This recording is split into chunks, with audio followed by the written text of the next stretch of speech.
Dans un monde de plus en plus global et urbain, les villes et métropoles cherchent à attirer des capitaux, la matière grise et les énergies créatives.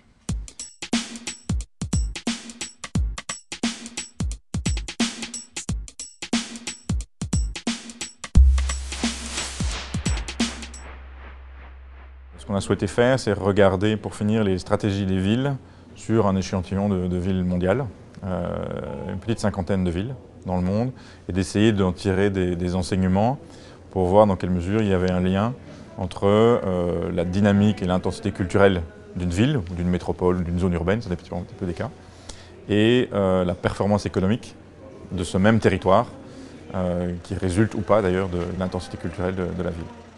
C'est vrai qu'il est probable, en tout cas de l'analyse qu'on a menée, qu'il y ait un lien entre les deux dimensions, donc la dimension économique et la dimension culturelle. La difficulté, c'est qu'on n'est pas certain aujourd'hui du sens du lien. C'est-à-dire, est-ce que pour finir, vous avez une ville qui est très performante économiquement et donc suffisamment riche que pour se permettre une activité culturelle, une dynamique culturelle et académique aussi, sur le plan de l'enseignement,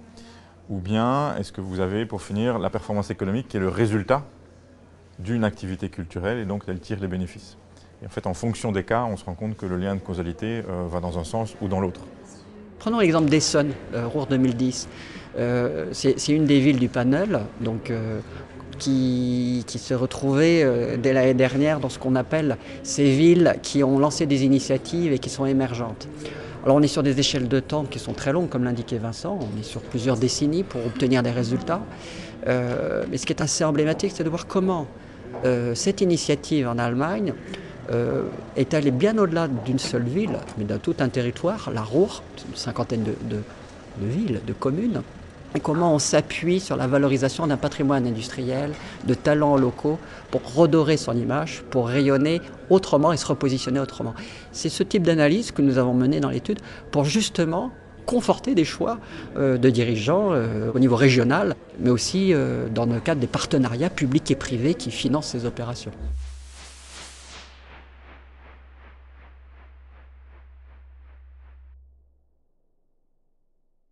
Vous n'aurez pas un programme de ce type-là chaque année pour les 10 prochaines années. Donc la première chose, je pense que ça a déjà été fait, c'est vraiment d'avoir conçu, c'est l'ingénierie en fait, du programme, la réutilisation des équipements, la réutilisation, je dirais, de l'effet d'image dont vous avez bénéficié pour éviter une espèce de... Voilà, qu'il y ait eu un effet 2010, et puis ensuite, comme malheureusement parfois c'est le cas dans des très très grands événements comme les Jeux Olympiques dans certaines villes mondiales, où ensuite vous avez une déperdition complète de valeur en fait, parce qu'on n'a pas pensé au départ à la réutilisation de ça. Donc je pense que, en tout cas, vu de ma fenêtre, ça a déjà été fait. Je serais assez curieux de voir comment dans les années qui viennent, les dispositifs numériques qui auront été mis en place vont pouvoir amplifier le rayonnement et pérenniser l'initiative qui était spécifique à l'année 2010 en Ruhr.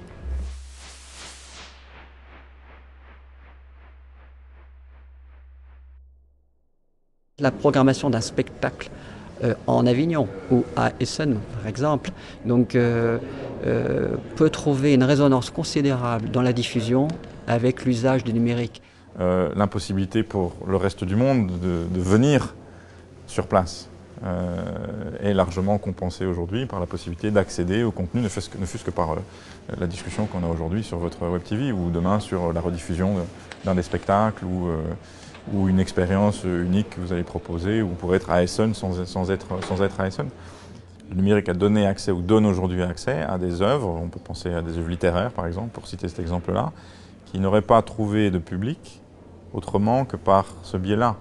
ne fût-ce que par l'optimisation des moteurs de recherche, qui sur un certain nombre de critères vous donnent accès à cette œuvre, alors que dans les canaux de distribution traditionnels, on va dire physiques, vous n'auriez pas trouvé cette œuvre-là. C'est ce qu'on appelle d'ailleurs le phénomène de la longue queue, la long tail, qui fait que dans le cadre des librairies en ligne comme Amazon, la somme, pour finir, de toutes les œuvres qui ne représentent qu'une fraction de la demande mondiale de livres dépasse, la somme de ces œuvres dépasse la consommation des œuvres dites best-sellers. Aujourd'hui, ce qui me paraît important, c'est d'une part d'éduquer peut-être les futurs artistes et créatifs à l'entrepreneuriat, mais en restant je crois que l'enseignement principal, c'est qu'ils restent des créatifs. Et d'autre part, leur donner l'opportunité d'avoir des passerelles pour se rencontrer avec des vrais financeurs, avec des vrais entrepreneurs, pour que leur art soit mécéné, soit commandé, et permettre d'avoir la rémunération honnête et correcte de leur création. Je pense qu'il y a des dépenses publiques qu'il faut maintenir à un certain niveau pour encourager la création, l'entretien du patrimoine, sa valorisation, et par contre trouver un certain nombre d'autres incitants, qui peuvent être des incitants de nature fiscale, on le voit beaucoup dans l'audiovisuel et le cinéma en ce moment, mais d'autres natures, l'encouragement et le soutien à la création d'entreprises dans les industries créatives, mais je ne pense pas qu'on incite fondamentalement à l'acte de mécénat en réduisant les dépenses publiques. Je pense par contre qu'il faut mieux encadrer et encourager, et ça aussi c'est de la dépense publique, ceci dit. Un incitant fiscal n'est jamais qu'une absence de recettes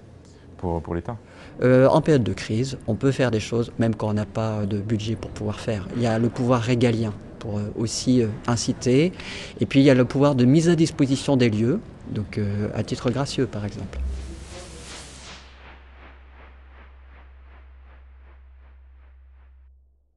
Heureusement, la culture a été inscrite dans la stratégie européenne. Je pense qu'une chose est de l'avoir inscrit à l'agenda et puis ensuite de pouvoir, c'est toujours la difficulté en Europe, c'est valable pour la culture comme sur d'autres disciplines. C'est d'arriver à entraîner aujourd'hui l'ensemble des États membres sur la même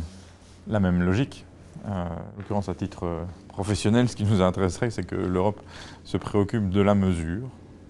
justement, puisqu'on a fait ce travail de mesure d'impact entre la dynamique culturelle et la performance économique, que maintenant que je dirais le constat est partagé du poids de la culture dans l'économie européenne,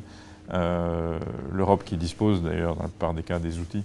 de mesure fournissent aussi un cadre qui permettent de mesurer l'impact de ces initiatives. Vous avez posé la question tout à l'heure de voilà, l'après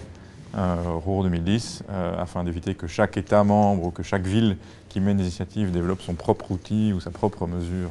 Je pense qu'à ce stade-ci, il serait intéressant que l'Europe s'approprie le sujet de la mesure sur le plan culturel.